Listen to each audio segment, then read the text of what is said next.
মানব সৃষ্টির এবং পৃথিবীর সৃষ্টির ইতিহাস ঘাটলে মানুষের যদি কিসমত ভালো থাকে, তাহলে আল্লাহর সান্নিধ্য, আল্লাহর অস্তিত্ব সম্পর্কে জ্ঞান তাকে আল্লাহ পাক দান করে দেন। সুবহানাল্লাহ। পৃথিবীর সৃষ্টির ব্যাপারে বুদ্ধিজীবীরা কি বলছেন দেখুন। পৃথিবীর সৃষ্টির ব্যাপারে বিজ্ঞানীরা বলছেন যে এই পৃথিবী এরকম ছিল না তো কি রকম ছিল। এইটা সূর্যের পাশ থেকে একটা উজ্জ্বল শক্তিশালী জ্যোতিষ্ক দারুণ ফোর্স নিয়ে যাচ্ছিল। সেই ফোর্স সহ্য করতে না পেরে সূর্যের একটি দুর্বলতম অংশ সূর্য থেকে ছিটকে মহাশূন্যে পড়ে গেল, আর ঘুরতে ঘুরতে এই পৃথিবীর অস্তিত্ব লাভ করলো। বিজ্ঞানের এই কথা যদি বিশ্বাস করতে হয়, তাহলে আমাকে বলতে হয় এখন তো মানুষেরা আর পৃথিবীতে ধরছে না, ঠিক কিনা? কথা বলছেন না কেন? মানুষ পৃথিবীতে এখন ধরতেছে। বিভিন্ন দেশ খালি বলতেছে মানুষ কমাও, সন্তান কমাও, বিভিন্ন পদ্ধতি গ্রহণ করো, আর মানুষ বাড়ায়ও না, অস্থির হয়ে গেছে। তো মানুষের পদবরে পৃথিবী এখন ভর্তি। এখন কেন দয়া করিয়া আর একটা জ্যোতিষ্ক সূর্যের পাশ দিয়ে গিয়া আর একটা দুর্বলতম অংশ সিটকে ফেলায় দিয়ে এরকম একটা পৃথিবী বানায় দেয় না? তার অর্থ হচ্ছে দুর্ঘটনার মধ্য দিয়ে যা হয় তা কখনো মানুষের গ্রহণযোগ্য হয় না, আর যা কিছু গ্রহণযোগ্য তা সবই পূর্ব পরিকল্পনা প্রসূত। যেমন দৃষ্টান্ত দিতে গিয়ে আমি বলি, দুটো গাড়ি মুখোমুখি হয়ে অ্যাক্সিডেন্ট করলো, কাঁচগুলো ভেঙে ভেঙে চুরমার হয়ে গেল। এই মুহূর্তে চশমায় লাগানো যায় এরকম একটা সাইজ করা কাঁচ পাওয়া যাবে কি? পাওয়া যাবে? রেলগাড়ি অ্যাক্সিডেন্ট হলো, হাজার লোহার টুকরা পড়ে গেল, এক্ষুনি একখান কোদাল, একখান খন্তা, একখানা শাবল, একখানা দা, একখানা বটি অথবা জুতোয় মারার মতো একটা ছোট্ট পিনও প্রস্তুত আকারে পাওয়া যাবে কি? তাহলে বোঝা গেল অ্যাক্সিডেন্টের মাধ্যমে যা কিছু হয় তা মানুষের গ্রহণযোগ্য নয়, যা কিছু গ্রহণযোগ্য তা সব পূর্ব পরিকল্পিত।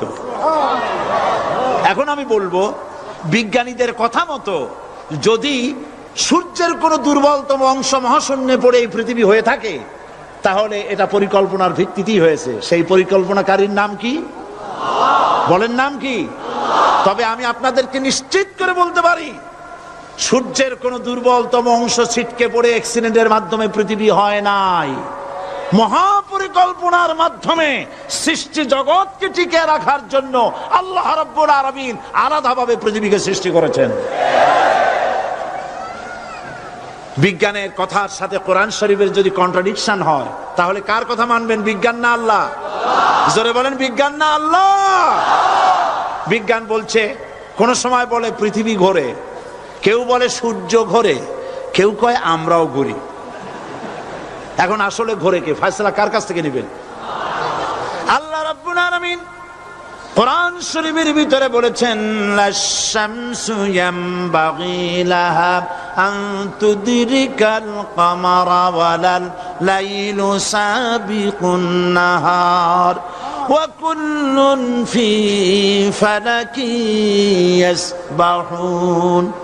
প্রবল জ্ঞানী হইবে যাহারা, আপন মনেতে বুঝিবে তাহারা, রাত্রি পারে না আগে যাইবার, দিনের স্থান করি অধিকার। চন্দ্র বাদে না সূর্যের গায়েতে, সূর্য পারে না চন্দ্রকে ধরিতে, যার যে স্থান বহাল রাখিয়া ভ্রমণ করিছে খোদাকে ডরিয়া। একটি নির্ধারিত সময় সীমা পর্যন্ত আপন আপন কক্ষপথে সব দৌড়াদৌড়ি করবে, কারো সাথে অ্যাক্সিডেন্ট হবে না কারো। ওয়াকুল্লুন ফি ফালাকি ইয়াসবাহুন, যা আছে মহাশূন্যে সব ঘুরতেছে। কে বলে? বলেন সবাই, কে বলছে? কোন সূরা? সূরা ইয়াসিন। আবার শুনুন, আল্লাহ পাক ফয়সালা দিচ্ছেন, ঘোরে কেডা? শুধু সূর্য ঘোরে না, শুধু চন্দ্র ঘোরে না, আল্লাহ মহাশূন্যে যা রেখেছেন সব ঘুরতেছে, সবই সন্তরণশীল, সব গতিশীল।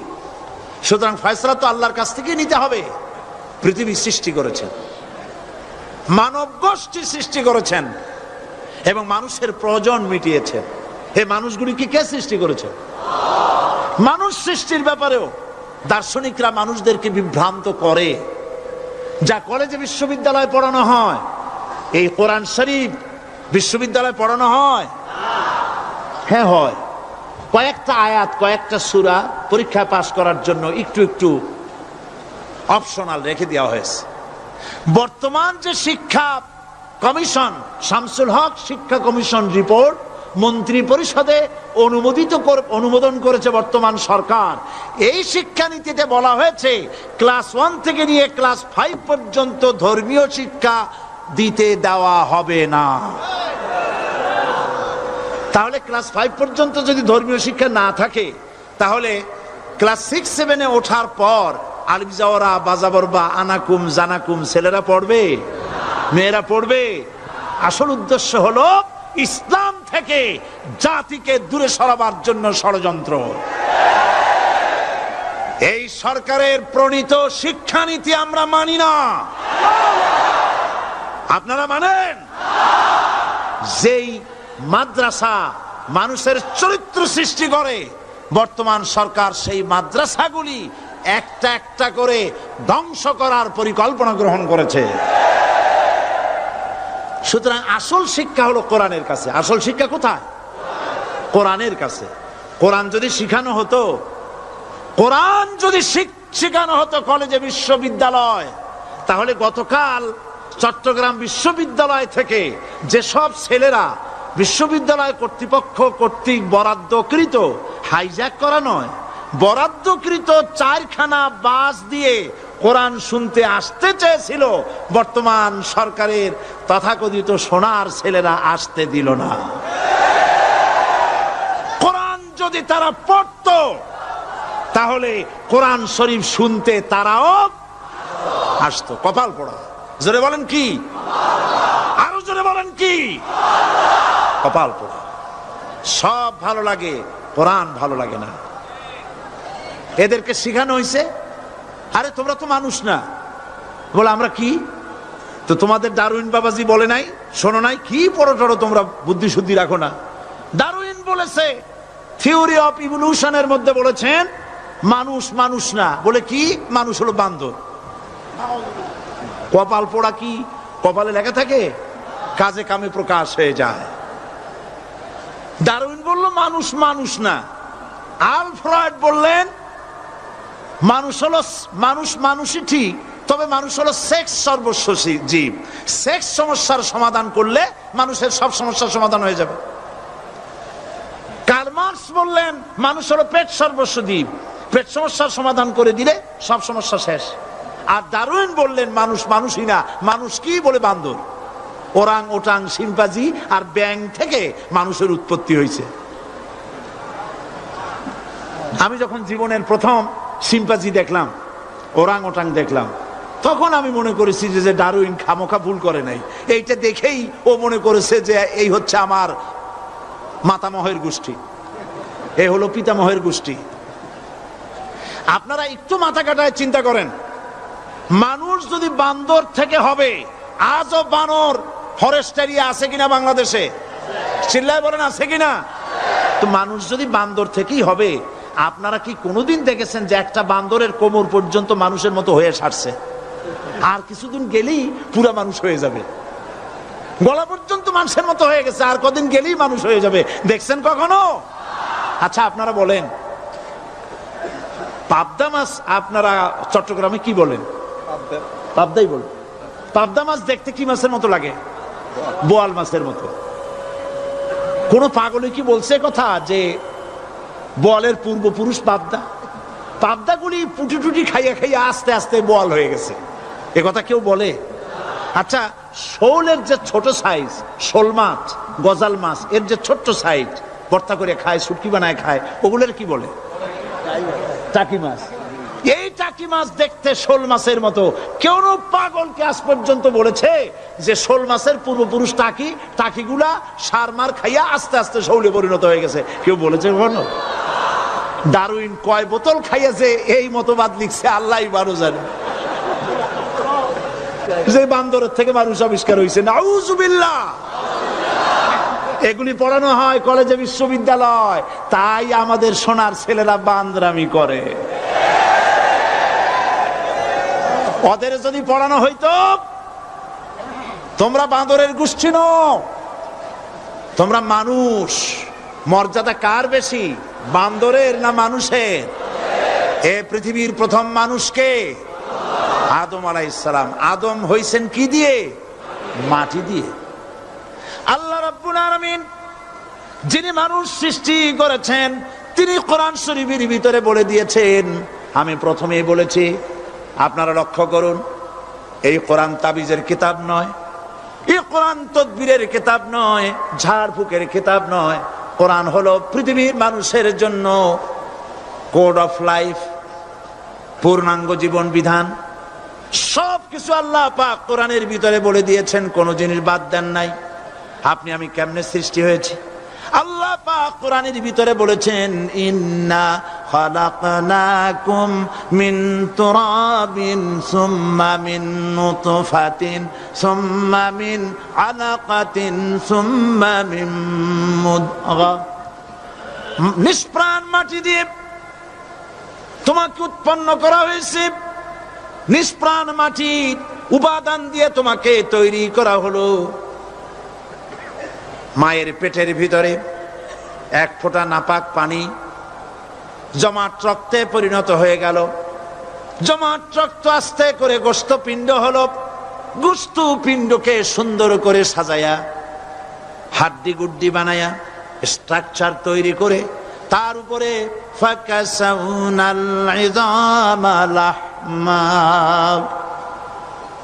চামড়া দিয়ে গোস্ত দিয়া সাজায়া সুন্দর করে বানালাম। আল্লাহর পরিচয় শুনুন, আল্লাহ আমার কেমন আল্লাহ। মায়ের পেটের ভিতরে সন্তান বানায়া এরপরে যখন রূহ দেওয়া হয়েছে, ক্ষুধা লেগেছে, খাবারের প্রয়োজন হয়েছে, আল্লাহ রাব্বুল আলামিন ওই কচি বান্দা মায়ের পেটে বসে কি খাবে সেজন্য তার মা চিন্তা করে নাই, বাবা চিন্তা করে নাই, সরকার চিন্তা করে নাই। আল্লাহ রাব্বুল আলামিন মায়ের মাসিক অসুখকে বন্ধ করে দিয়ে সন্তানের নাভির সাথে আর মায়ের নাভির সাথে তার লাগায়া, পাইপ লাগায়া মায়ের মাসিক অসুখের রক্তগুলি দিয়ে সন্তানকে বড় বানালেন। মুখ দিয়া এই রক্ত পান করালেন না, মুখটাকে পবিত্র রেখে দিলেন যাতে করে পৃথিবীতে আসার পর ওই মুখ দিয়া আল্লাহ রাব্বুল আলামিনের জিকির করতে পারো। সন্তান মায়ের ভিতরে পেটের ভিতরে বড় হলো, আল্লাহ রাব্বুল আলামিন বলেন মাস দিন যখন পুরা হয়ে গেল, সুম্মা নুখরিজুকুম তিফলা, বাচ্চার আকারে পৃথিবীতে নিয়ে আসলাম। এখন খাবা কি? পৃথিবীতে যখন বাচ্চা এলো তখন তার পেটের সাথে যে সংযোগ ছিল মায়ের নাভির সাথে আর সন্তানের নাভির সাথে, সেই সংযোগ তার আর কি থাকলো? কি করা হলো? কেটে দেওয়া হলো।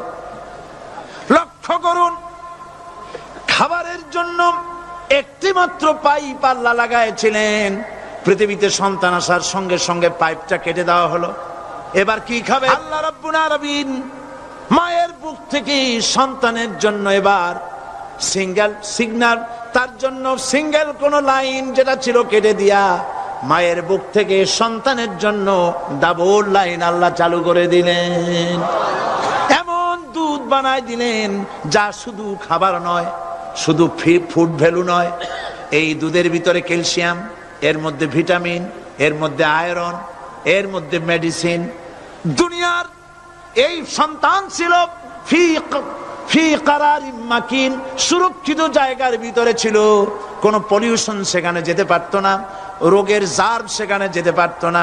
দুনিয়ায় এলো দূষিত আবহাওয়ার ভিতরে, এই সন্তানকে এখনই অ্যান্টিবায়োটিক খাওয়ালে পরে অসুবিধা হবে। আল্লাহ রাব্বুল আলামিন মায়ের দুধের ভিতরে ঔষধ দিয়া রোগের প্রতিষেধক বানায়া দিলেন। এ হলো আমার আল্লাহ। এ আমার কে? আল্লাহ। জোরে বলেন আল্লাহ। আল্লাহ আল্লাহ রাব্বুল আলামিন মায়ের দুধ দিয়ে সন্তানকে বড় করলেন আর শোনায় দিলেন, খবরদার এই মায়ের সাথে, এই বাপের সাথে নাফরমানি করবি না। মা বাপের জন্য আমার কাছে দোয়া করবে, রব্বির হামহুমা কামা রাব্বায়ানি সগীরা। সবাই পড়েন আমার সাথে, রব্বির হামহুমা কামা রাব্বায়ানি সগীরা। আল্লাহ পাক শিখাই দিলেন বান্দারে, আমার কাছে দোয়া করায় আল্লাহ, আমার মা বাপ আমাকে ছোটবেলায় যেভাবে স্নেহের কোলে লালন পালন করেছে, এইভাবে আমার মা বাপদের তোমার রহমতের কোলে লালন পালন করো। মনে থাকবে ভাইরা? বলেন মনে থাকবে? প্রত্যেক নামাজের পরে মা বাবার জন্য দোয়া করবেন, বেঁচে থাকুক আর মরে যাক, দোয়া করবেনই। মনে থাকবে? রব্বির হামহুমা কামা রাব্বায়ানি সগীরা। আবার পড়েন, রব্বির হামহুমা কামা রাব্বায়ানি সগীরা। আল্লাহ পাক মায়ের মর্যাদা এত বাড়াইছেন, সাহাবী প্রশ্ন করেছে, ইয়া রাসূলুল্লাহ খেদমত করব কার? হুজুর বলেন তোমার মায়ের, তারপরে কার? তোমার মায়ের, তারপরে কার? তোমার মায়ের, তারপরে কার? তোমার পিতার। বাপের চাইতে মায়ের মর্যাদা আল্লাহ 3 গুণ বাড়াইয়া দিলেন, 3 গুণ বৃদ্ধি করে দিলেন। হাদিস শরীফে এসেছে, হযরত আবী হুরায়রা রাদিয়াল্লাহু তাআলা আনহু রাসূলের কাছে এসে রাতের বেলায় কাঁদতেছিলেন। হুজুর প্রশ্ন করলেন, আবু হুরায়রা কাঁদো কেন? হযরত আবু হুরায়রা বলছেন, হুজুর মা আমাকে মেরেছে। তিনি প্রশ্ন করলেন, আচ্ছা মা তোমার মারলো কেন? তুমি কি কোনো বেয়াদবি করছো? তিনি বললেন না। তবে মারলো কেন? হযরত আবু হুরায়রা বলেন, ইয়া রাসূলুল্লাহ, আপনার খেদমত থেকে বাড়ি ফিরতে আমার দেরি হয়ে গিয়েছিল। গভীর রাত্রে যখন বাড়ি গেছি, মা আমাকে প্রশ্ন করলেন, বাবা দেরি হলো কেন, কোথায় ছিলি? তাম পৃথিবীর মানুষ যেই কদম মোবারক চুমু দিতে পারলে ধন্য হয়ে যায়, সেই আখিরি জামানার পয়গম্বর নবী মুহাম্মদ রাসূলুল্লাহ সাল্লাল্লাহু আলাইহি সাল্লামের দরবার থেকে আসতে আমার দেরি হয়ে গেছে। ইয়া রাসূলুল্লাহ, আমার মা আপনার নাম শুনে তার গা জ্বলে উঠল। তিনি কাফের, মুশরিকা। আপনার নাম শুনে অগ্নি শর্মা হয়ে আমাকে ধরে পিটানো আরম্ভ করলেন আর বললেন, আবু হুরায়রা, হয় মুহাম্মদ সাল্লাল্লাহু আলাইহি সাল্লামের বাড়ি ছাড়বি, নইলে আমার বাড়ি ছাড়বি, কি করবি বল? মার খেতে খেতে আমি বললাম, মা তোমার গায়ে যত শক্তি আছে আমারে মারো, তোমার বাড়ি শুদ্ধ, তাম দুনিয়াটা ছেড়ে দিতে পারি, মুহাম্মদ রাসূলুল্লাহর কদম মোবারক ছেড়ে দিতে পারি না। হুজুর আমার মা গলা ধাক্কা মেরে আমাকে বের করে দিয়েছেন। হুজুর বলছেন, আবু হুরায়রা, মা তোমাকে মেরেছে আর আমার কাছে নালিশ করছো, আমি তোমার মায়ের কোনো বিচার করতে পারবো না। সুবহানাল্লাহ। এত বড় পাওয়ারফুল নবী, শানওয়ালা, ইজ্জতওয়ালি, বরকতওয়ালি, এত বড় নবী বলছেন মা মেরেছে, আমার করার কিচ্ছু নাই। সুবহানাল্লাহ। তোমার মা মুশরিকা হোক আর যাই হোক, তোমার মা। সুবহানাল্লাহ বলেন। আমার বন্ধুগণ, হযরত আবু হুরায়রা বলেন, ইয়া রাসূলুল্লাহ, মায়ের বিরুদ্ধে কোনো অভিযোগ নিয়ে আমি আপনার কাছে আসি নাই। হুজুর বললেন, কেন আসছো বলো খুলে। আবু হুরায়রা বলেন, হুজুর আমি জানি আপনি আল্লাহর দরবারে যদি কোনো ব্যাপারে হাত তোলেন আল্লাহ মঞ্জুর করে ফেলেন। আপনি দয়া করে আমার মার জন্য দোয়া করেন, আল্লাহ যেন হেদায়েত দিয়ে দেন। আমার নবীজি দুখানে হাত উত্তোলন করলেন, বললেন, আল্লাহুম্মা ইহদি উম্মা আবি হুরায়রা, আয় আল্লাহ আমি দোয়া করতেছি আবু হুরায়রার মাকে হেদায়েত নসিব করো। হুজুর হাত তুলে মোনাজাত করছেন, আবু হুরায়রা দৌড় দিলেন বাড়ির দিকে। কয়েকজন সাহাবী হযরত আবু হুরায়রার জামা টেনে ধরেছে, এই ভদ্রলোক দৌড়ায় কেন? এত শান্ত মানুষ, কখনো গরম হয়ে কারো সঙ্গে কথা বলে না, এই মানুষটা দৌড়ায় কেন? কোনো বিপদ হইল নাকি? জামা টেনে ধরে বলে, আবু হুরায়রা দৌড়াও কেন? হযরত আবু হুরায়রা বলেন, জামা ছেড়ে দাও, কোনো বিপদ আমার হয় নাই, আমি দৌড়াইয়া বাড়ি যাই দেখতে চাই। আমি দৌড়াইয়া আগে বাড়ি যেতে পারলাম না, আমার নবীর দোয়া আগে আমার বাড়ি চলে গেছে, আমি এটা দেখতে চাই। হযরত আবু হুরায়রা দৌড়াতে দৌড়াতে বাড়ি চলে গেছেন। দরজায় নক করলেন, ভেতর থেকে আওয়াজ এলো, কে? তিনি বললেন, আমি আবু হুরায়রা। মা, দরজা খুলে দাও, আমি তোমার সন্তান।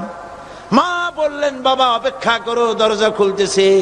হযরত আবু হুরায়রা বলেন, মায়ের গলার আওয়াজের ভেতরে কুফরি কর্কশতা পেলাম না, মায়ের গলার আওয়াজের ভেতরে তাওহীদের নরমিয়াত পেলাম। আমার কাছে মনে হলো আমি আবু হুরায়রা বাড়ি আসার আগে নবীজির দোয়া আল্লাহর আরশে পৌঁছে গেছে। আবু হুরায়রা বলছেন, মা আমার কিছুক্ষণ পরে ঘরের থেকে বেরিয়ে এসেছেন। আমি দেখলাম মায়ের শরীর ভিজা, মাথার চুল দিয়া পানি টপকাচ্ছে। মা আমার বললেন, বাবারে, তোমাকে মারার পর আমি নিদারুণ অনুশোচনায় পড়েছিলাম। মনে মনে ভাবলাম, আহারে, আমার সন্তান আমি কেন মারলাম? সে তো কোনো খারাপ কাজ করে নাই, কোনো খারাপ জায়গায় যায় নাই। এত ভালো মানুষ, যার সম্পর্কে লোকেরা খামোখাই মিথ্যা কথা বলে, এই ভালো মানুষটার কাছে গেছে, সেজন্য আমি মারলাম কেন? বাবা গো, আমি আমার ভুল বুঝতে পেরেছি, জীবনের ভুলও ধরা পড়েছে, আমাকে জলদি করে নিয়ে চলো বিশ্ব নবীর দরবারে। হযরত আবু হুরায়রার মা রাসূলুল্লাহর খেদমতে এসে ঘোষণা করলেন, আশহাদু আল্লা ইলাহা ইল্লাল্লাহু ওয়াহদাহু লা শারীকা লাহু ওয়া আশহাদু আন্না মুহাম্মাদান আবদুহু ওয়া রাসূলুহু। আমার ভাইয়েরা, আল্লাহ রাব্বুল আলামিন মানুষ সৃষ্টি করে পৃথিবীতে পাঠায় দিলেন, খাবারের ইন্তজাম করলেন। এগুলি সব আল্লাহর পরিচয়। আল্লাহরে চেনার জন্য বড় বড় কিতাব ঘাটা লাগে না, কিসমতে যদি থাকে দুই একটা দৃষ্টান্ত যথেষ্ট হয়ে যায়। সুবহানাল্লাহ, সুবহানাল্লাহ, দুই একটা দৃষ্টান্ত যথেষ্ট। আল্লাহ পাক সমস্ত সৃষ্টি জগৎকে তৈরি করলেন, সৃষ্টি করলেন, আর তাদের খাদ্যের ব্যবস্থা করলেন। কে করেছেন খাদ্যের ব্যবস্থা? খাদ্য দেন আল্লাহ। কিন্তু অহংকারী যারা, তারা বলে দেশের বাম্পার ফলনের জন্য সমস্ত কৃতিত্ব সরকারের। বলেন আস্তাগফিরুল্লাহ, বলেন নাউজুবিল্লাহ। এদের একজন বলছিল, 3 বছর কিছু দিবার পারুম না। লোকেরা কয় আমরা না খাইয়ে থাহুম, আল্লাহ কয় আমিও দেহুম। কদ্দুর পারো না খাইয়ে থাকতে? ফসল কে দেন? জোরে বলেন, কে দেন? বাম্পার ফসলের ফলনের দাবি সরকার করতে পারে না, এটা কুফরি, এটা শিরক। জমিনের ফসল কে দেন? আকাশের বৃষ্টি কার? পানি কার? সার কার? সব আল্লাহ পাক। আল্লাহ পাক কোরআন শরীফে বলেছেন, লা ইন শাকারতুম লা আযীদান্নাকুম ওয়া লা ইন কাফারতুম ইন্না আযাবি লাশাদীদ। আমার নিয়ামতের শুকর যদি আদায় করো বাড়ায় দেব, আর যদি কৃতজ্ঞ হও, শুকরিয়া আদায় না করো, মস্ত বড় শাস্তি দেব। ফসল দেই আমি, আর শুকরিয়া আদায় করো তোমার বাজানে। ঠিক কিনা? শুকরিয়া আদায় করে কার? বাজানে। একটা লোকের, একটি মানুষের যেই প্রশংসা এই সরকার করলো, বিগত 4.5 বছর ধরে একটা মানুষের যত জিকির করলো, প্রশংসা করলো, ছবি টানাইলো, যদি এতটা জিকির, এতটা স্মরণ আল্লাহ রাব্বুল আলামিনের করত, ওদের জন্য আল্লাহর জান্নাতের দরজা খোলা হয়ে যেত। প্রশংসা করবে কার? চিল্লায় বলুন, আল্লাহ পাকের প্রশংসা করো। খেতে দেওয়ার মালিক তিনি। আল্লাহ পাক বলছেন, আল্লাহকে, তার পরিচয় আল্লাহ তুলে ধরেছেন, ওয়ামা মিন দাব্বাতিন ফিল আরদি ইল্লা আলাল্লাহি রিজকুহা। এই পৃথিবীর ভিতরে এমন কোন বিচরণশীল জীব নাই যার রিস্কের দায়িত্ব আমি আল্লাহ গ্রহণ করি নাই। সুবহানাল্লাহ বলবেন না? রিস্কের দায়িত্ব কার হাতে? আচ্ছা দেখুন তো, পৃথিবীর সমস্ত সরকারের কাছে বিভিন্ন মন্ত্রণালয় আছে না? খাদ্য মন্ত্রণালয় বলে কোন মন্ত্রণালয় আছে কিনা? আছে। খালি কয় খামু আর খামু। খাদ্য মন্ত্রণালয় আছে, থাকার পরেও মানুষ না খাইয়া মরে, ঠিক কিনা? এবার একটু তাকান তো, জ্ঞানের চক্ষু দিয়া তাকান। ফরেস্ট এরিয়া, বাঘ আছে কিনা? নাই। সিংহ আছে কিনা? গন্ডার আছে কিনা? হাতি আছে কিনা? বিশাল বিশাল প্রাণী আছে কিনা? জঙ্গলে ছোট্ট প্রাণী থেকে, পোকা থেকে শুরু করে গন্ডার পর্যন্ত, টুনটুনি পাখি দিয়ে শুরু করে ঈগল পাখি পর্যন্ত, নদীর ভিতরে ছোট্ট চুনু পুঁটি থেকে শুরু করে তিমি মাছ পর্যন্ত। প্রাণী তত্ত্ববিদরা বলেছেন সমুদ্রের ভিতরে এমন এমন বড় বড় তিমি আছে যে একটা তিমির ওজন 5000 টন পর্যন্ত হয়ে যায়। 5000 টন তিমিটার ওজন। এর যখন বাচ্চা হয় তখন বাচ্চার দৈনিক দুধ লাগে 50 থেকে 60 মণ পর্যন্ত। কে ব্যবস্থা করে? রুহান ফেরেশতা। তো ওর মা যেমন, বাচ্চা তো সেরকম হবে, ঠিক কিনা? কে দেয় খাবার? এবার দেখেন তো, আপনার দেশের এই জঙ্গলে কত হাতি আছে। হাতিরা মিছিল করে আসছে যে আল্লাহ আমাদের এখন আর খাইতে যেতে দিতে পারে না, বাংলাদেশের গভর্নমেন্ট কিছু দাও। আসছে না, খাইয়া ক্ষুধার জ্বালায় হাতি মরেছে, বাঘ মরেছে, সিংহ মরেছে। এর কোন দৃষ্টান্ত আছে? ক্ষুধার জ্বালায় আকাশের উড়ন্ত পাখিরা ছটফট করে মারা গেছে, দৃষ্টান্ত আছে? নদীর মাছেরা ক্ষুধার জ্বালায় ভেসে উঠেছে, না খাইয়া মরে গেছে, দৃষ্টান্ত আছে? মহান আল্লাহ রাব্বুল আলামিন কোরআন শরীফের ভিতরে বলেছেন অনেক প্রাণী এমন আছে যারা তাদের খাদ্যকে সঞ্চয় করে না, খাদ্যকে জমা করে না, আহরণ করে না। সকাল বেলায় একটা খাবার খেলো, দুপুরে কি খাবে তার জানা নাই। শকুন পৃথিবীর মাটি থেকে 3 মাইল উপরে ওড়ে, তার চোখকে আল্লাহ পাক এত তীক্ষ্ণ বানিয়ে দিয়েছেন, এই চট্টগ্রামের কোথায় মরা গরু আছে 3 মাইল উপর দিয়া দেখতে পায়? সুবহানাল্লাহ করতে ইচ্ছা করে না। এই প্রাণীগুলি, খাবারগুলি কোনো গভর্নমেন্ট জোগাড় করে রাখে নাই। আল্লাহ পাক বলেন সবার খাবার আমি দেই। সকাল বেলায় সমস্ত প্রাণীগুলি, মহাশূন্যে পাখি, পানির ভিতরে মৎস্যরাজি, জঙ্গলের ভিতরে হিংস্র প্রাণী, পোকামাকড় থেকে শুরু করে সবগুলো খালি পেটে সব বেরিয়ে যায়, কারো কোনো খাবারের মজুদ নাই। সন্ধ্যা হতে না হতে সমস্ত প্রাণীগুলির পেট ভরাইয়া আমি আবার যার যার ঘরে বিরায় দেই। ওয়ামা মিন দাব্বাতিন ফিল আরদি ইল্লা আলাল্লাহি রিজকুহা। সমস্ত প্রাণীর রিজকের দায়িত্ব আমি আল্লাহর হাতে। কে দেয় রিজেক? জোরে বলুন, কে দেন? আল্লাহ পাক। কি খাবেন সব আল্লাহ জোগাড় করে দিয়েছেন। তরি তরকারি জোগাড় করেছেন, মাছ জোগাড় করেছেন, চাউল দিয়েছেন, খাবার দিয়েছেন, গোশ দিয়েছেন, সব দিয়ে দিয়েছেন। আল্লাহ রাব্বুল আলামিন সমস্ত জিনিস দিয়ে মানুষকে আল্লাহ পাক তার জন্য আল্লাহ সব করেছেন। খালাকালাকুম মা ফিল আরদি জামিআ। এই পৃথিবীতে যা তৈরি করেছে সব তোমার জন্য। এ হচ্ছে আমার আল্লাহ, এ হচ্ছে আমার কে? আল্লাহ।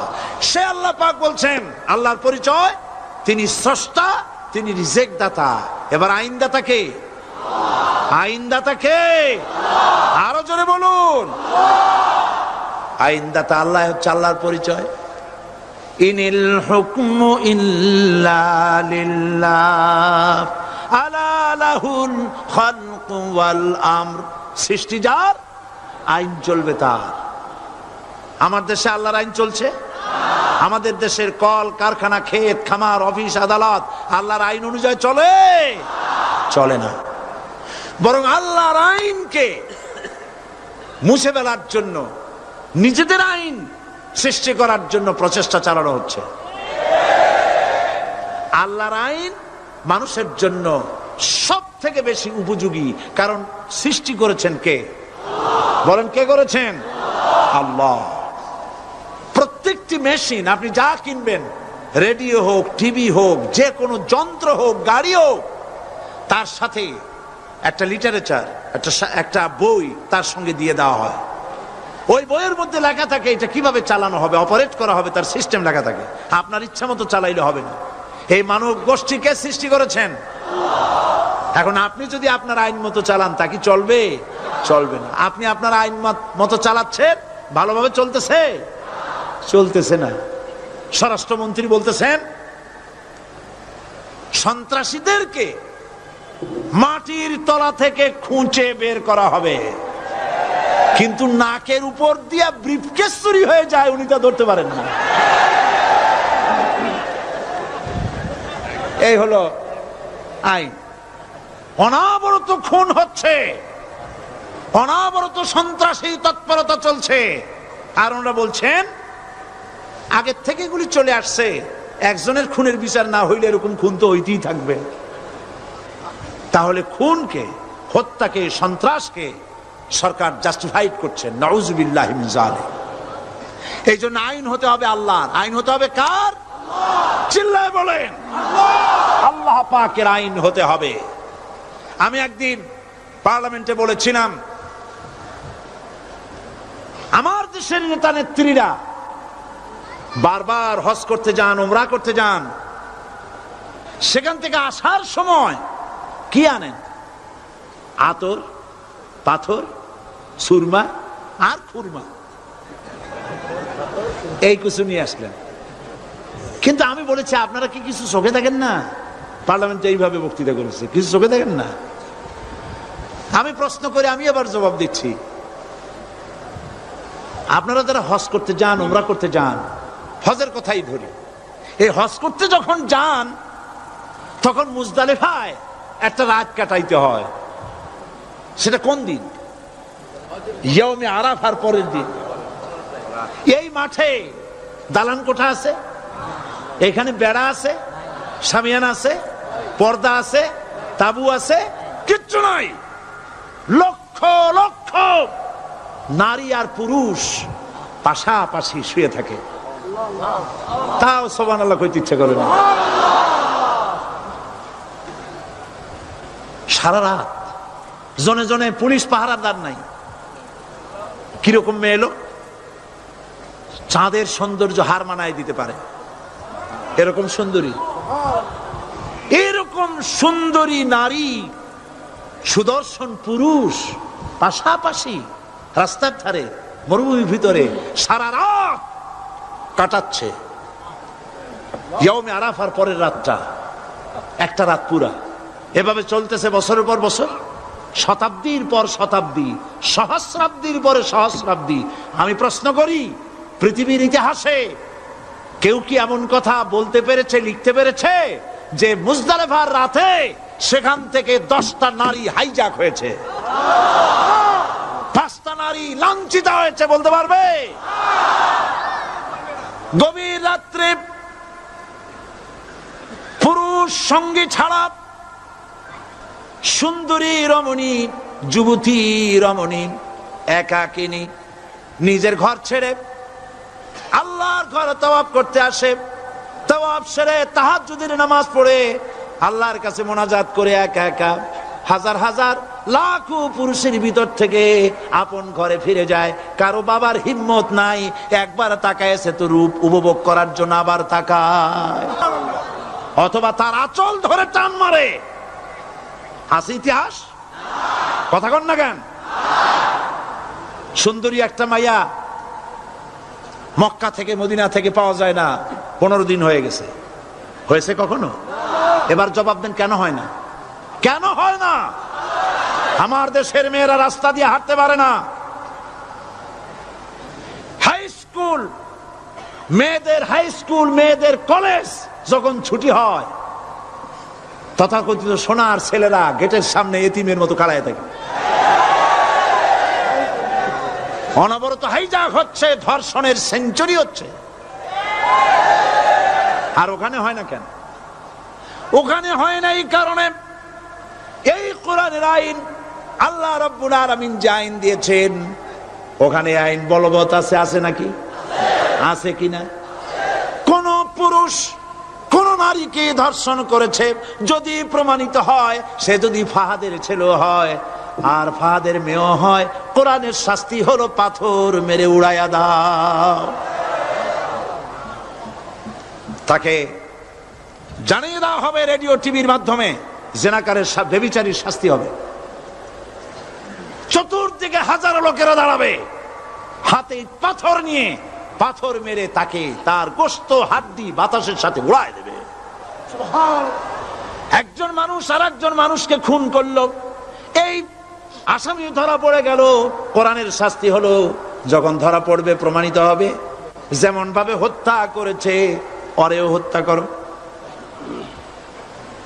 এই দৃশ্য, এই আইন যদি বাংলাদেশে যদি এই আইন চালু হয়ে যেত, খুনের আসামি ধরা পড়েছে জেনার আসামি, প্রকাশ্য ময়দানে এলো, সাক্ষী প্রমাণে কোর্টে প্রমাণিত হলো সত্যি সে খুনি।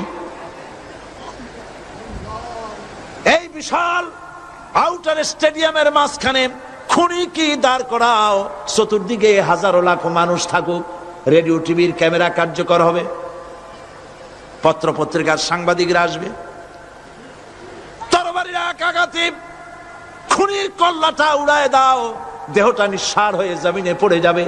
এই দৃশ্য যারা দেখবে সচক্ষে, রেডিওতে, পত্র পত্রিকায়, আর 1 বছরের ভেতরে খুন করার হিম্মত কারো কলিজায় উঠবে?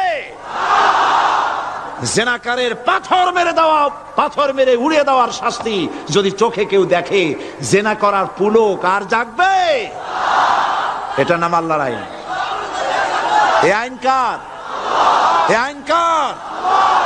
এই আইন যতদিন পর্যন্ত বাংলার মানুষের, মুসলমানদের উপরে কার্যকরী না হচ্ছে, এই দেশে কার্যকরী না হবে, ততদিন পর্যন্ত হত্যা, ধর্ষণ, খুন বন্ধ হবে না। বন্ধ হবে। সুতরাং এই আইন হচ্ছে কার? আরো জোরে বলেন, আল্লাহ রাব্বুল আলামিন। মহান আল্লাহ রাব্বুল আলামিনের এই আইন অনুযায়ী যদি দেশ চলে, মানুষ শান্তি পাবে, চুরি বন্ধ হবে, ডাকাতি বন্ধ হবে, জেনা বন্ধ হবে, হত্যা ধর্ষণ বন্ধ হয়ে যাবে। নবীজি এমন একটি আইন চালু করে দিয়ে, কোরআনের বিধান চালু করে দিয়ে এমন একটা সমাজ চালু করেছিলেন, যেই সমাজ সম্পর্কে হুজুর নিজে বলেছেন, খায়রুল কুরুনে কারনি, সর্বশ্রেষ্ঠ যুগ হলো কার যুগ? আমার যুগ। সুবহানাল্লাহ বলেন। রাসূলের যুগ হলো সর্বশ্রেষ্ঠ যুগ। সেই কোরআন, সেই হাদিস আজও আছে না নাই? বলেন জোরে, আজও আছে না নাই? সেই কোরআন এবং সুন্নাহ দিয়ে দেশ শাসন হোক, এটা কি আমরা চাই? কারা কারা চাই? দু হাত উঁচু করে দেখা।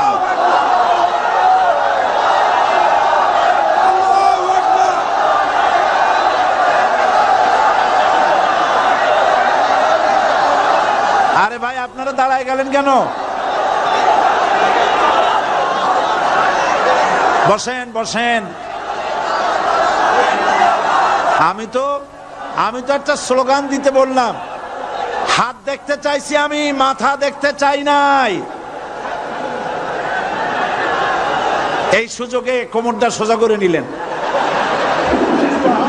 আচ্ছা বসেন, আর মহব্বতের সাথে জিকির করেন, লা ইলাহা ইল্লাল্লাহ, লা ইলাহা ইল্লাল্লাহ, লা ইলাহা ইল্লাল্লাহ, লা ইলাহা ইল্লাল্লাহ, লা ইলাহা ইল্লাল্লাহ, লা ইলাহা ইল্লাল্লাহ। জোরে সরে সবাই জিকির করেন, লা ইলাহা ইল্লাল্লাহ, লা ইলাহা ইল্লাল্লাহ, লা ইলাহা ইল্লাল্লাহ, লা ইলাহা ইল্লাল্লাহু মুহাম্মাদুর রাসূলুল্লাহ। বসুন, আমরা মুনাজাত করব। আল্লাহ রাব্বুল আলামিন আয়াতুল কুরসির ভিতরে আল্লাহর সার্বভৌমত্বের কথা বলেছেন, আল্লাহু লা ইলাহা ইল্লা হুয়াল হাইয়ুল কাইয়ুম। পড়েন আমার সাথে সবাই, আল্লাহু লা ইলাহা ইল্লা হুয়াল হাইয়ুল কাইয়ুম। আল্লাহ হচ্ছেন যিনি ছাড়া কোনো ইলাহ নাই, তিনি শাশ্বত চিরঞ্জীব। সুবহানাল্লাহ ওয়া বিহামদিহি। আগামীকাল এর বাকি অংশ আমি আপনাদের সামনে আলোচনা করব ইনশাআল্লাহ। জোরে বলেন ইনশাআল্লাহ। দাঁড়ানো ভাইরা বসেন। আপনাদের পাশে যারা দাঁড়িয়েছেন অনুরোধ করে বসায় দেন। বলেন যে আর 5টা মিনিট বসেন, আল্লাহর রাস্তায় হাঁটেন না। হ্যাঁ বলেন, বলেন আপনারা যে আল্লাহর রাস্তায় হাঁটেন না, বসেন, সবাই বসেন। এত বড় মাহফিলের মুনাজাত, সুবহানাল্লাহ বলেন। চট্টগ্রামের ইতিহাসের শ্রেষ্ঠ মাহফিল, চিল্লায় বলেন সুবহানাল্লাহ। গোটা বিশ্বের কোরআনের শ্রেষ্ঠ মাহফিল, বলেন সুবহানাল্লাহ। যারা বলেন আলহামদুলিল্লাহ। আগামীকাল এ মাহফিলের আখেরি মুনাজাত হবে ইনশাআল্লাহ। বলেন ইনশাআল্লাহ। আমি আন্তরিকভাবে দুঃখিত, প্রতি বছর আমার মা বোনদের জন্য, চট্টগ্রামবাসী আমার মা বোনদের জন্য আলাদাভাবে তাদের প্রশ্নের উত্তর দেই এবং তাদের সামনে কোরআন হাদিসের কথা আলাদাভাবে বলি। এবছর দিন কম হয়ে গেল বলে মহিলারা, মা বোনেরা বঞ্চিতা হয়ে গেলেন। শিশু কিশোরদের জন্য আলাদাভাবে সমাবেশ করা হয়, তাও বঞ্চিত হয়ে গেল। এই বিশাল তাফসীরুল কোরআন মাহফিলের বরকত থেকে চিটাগংবাসীকে যারা বঞ্চিত করলো, আল্লাহ তাদের হেদায়েত নসিব করে দিন। যদি হৃদয় থাকে, যদি হৃদয় বলে কিছু থাকে, বিবেক বলে যদি কিছু থাকে, আর শরীর যদি মুসলমানের পিওর রক্ত থাকে, তাহলে বাড়ি বসে অনুশোচনা করা উচিত, চোখের পানি ফেলানো উচিত ওই সব লোকের যারা এই বরকতপূর্ণ মাহফিলকে বাধা দিয়েছে। আর যাদের কলজার মধ্যে আল্লাহ মোহর মেরে দিয়েছে, এগুলোর তো হেদায়েত হবে না। যাদেরকে আল্লাহ পাক তৈরি করেছেন জাহান্নামের জন্য, ওদের কাছে মাহফিল অসহ্য, সহ্যই হবে না। নাউজুবিল্লাহ বলেন। চট্টগ্রামবাসীর জন্য তাফসীরুল কোরআন মাহফিল নিয়ামত। এই নিয়ামত কিয়ামত পর্যন্ত আল্লাহ টিকায় রাখুন, বলি আমিন। আগামীকালের আখেরি মোনাজাতে সমস্ত মুসলমান চতুর্দিক থেকে আল্লাহ পাকের নারা লাগাতে লাগাতে আসবেন। আল্লাহু আকবার, নারায়ে তাকবীর। গোটা চট্টগ্রাম, গোটা চিটাগং শহর আগামীকাল কোরআনের মিছিলের শহর হবে ইনশাআল্লাহ।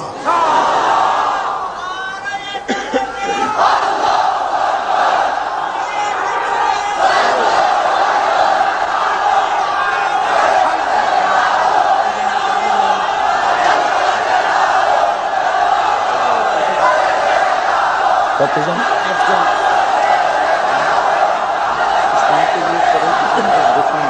আপনি দেবেন।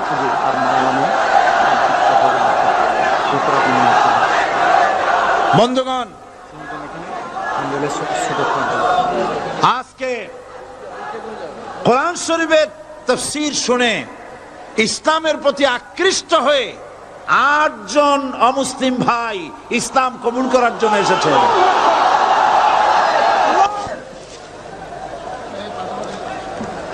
লা ইলাহা ইল্লাল্লাহু মুহাম্মাদুর রাসূলুল্লাহ। আল্লাহ ছাড়া কোনো ইলাহ নাই, মাবুদ নাই। মুহাম্মদ সাল্লাল্লাহু আলাইহি ওয়াসাল্লাম আল্লাহর প্রেরিত রাসূল। আশহাদু আল্লা ইলাহা ইল্লাল্লাহু ওয়াহদাহু লা শারীকা লাহু ওয়া আশহাদু আন্না মুহাম্মাদান আবদুহু ওয়া রাসূলুহু। আমি সাক্ষ্য দিচ্ছি আল্লাহ ছাড়া কোন ইলাহ নাই, মাবুদ নাই, উপাস্য নাই। তিনি এক, তিনি একক, তার কোন অংশীদার নাই। আমি আরো সাক্ষ্য দিচ্ছি মুহাম্মদ সাল্লাল্লাহু আলাইহি ওয়াসাল্লাম আল্লাহর বান্দা এবং তার প্রেরিত রাসূল। সকলকে বলো আসসালামু আলাইকুম। আপনারা সবাই জবাব দেন। আজ গতকালের ৭, আজকের ৯। আলহামদুলিল্লাহ, আমাদের এই ভাইরা এখন নিষ্পাপ বেগুনা। আমাদের এই নবাগত ইসলামে দীক্ষিত নিষ্পাপ মুসলমানদের সাথে আমি আপনাদের পক্ষ থেকে আলিঙ্গন করছি।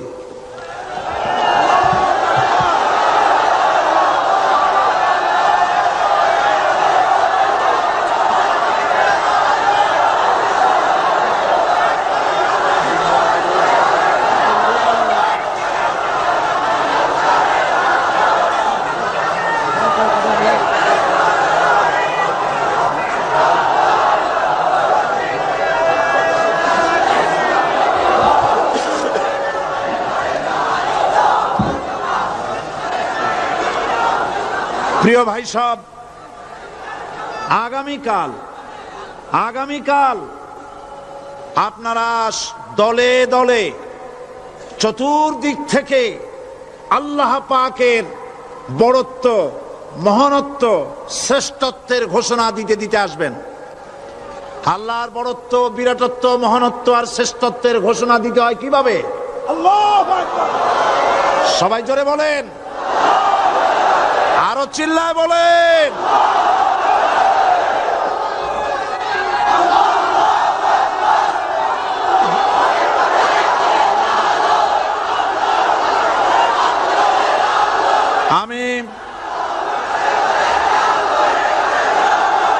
আমি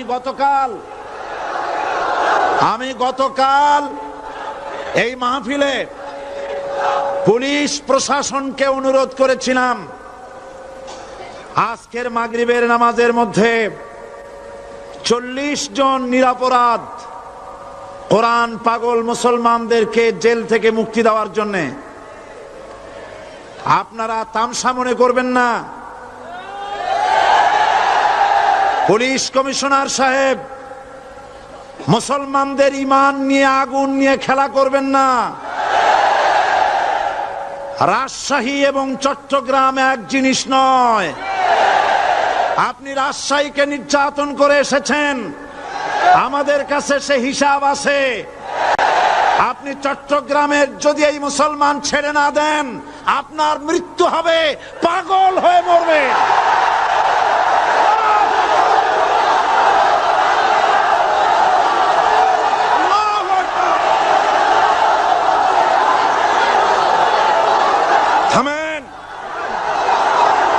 থামেন।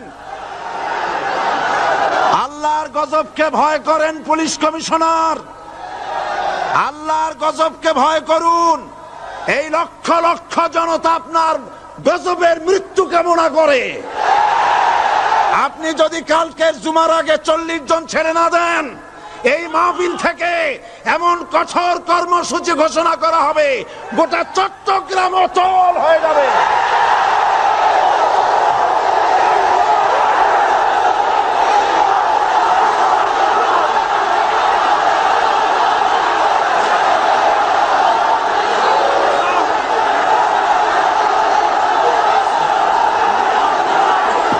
বসুন, বসুন। বাংলাদেশটাকে হিন্দুস্তান ভাববেন না। বাংলাদেশ হিন্দুস্তান হবে না, বসনিয়া হবে না। আপনাদের মতো 2-4টা দুরাচার পুলিশ কমিশনার একটা গভর্নমেন্টকে জনবিচ্ছিন্ন করার জন্য যথেষ্ট। আল্লাহ আপনাদেরকে হেদায়েত করুন। মুসলমানদের দুশমন, আল্লাহ এদেরকে হেদায়েত করুন। পাগলামি করবেন না, আল্লাহর গজবকে ভয় করুন।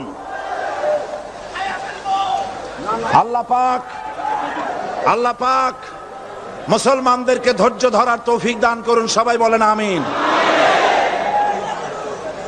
আল্লাহ পাক মুসলমানদেরকে ধৈর্য ধরার তৌফিক দান করুন, বলেন আমিন।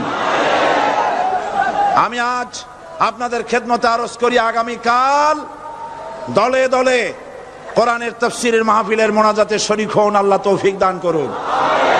সমস্ত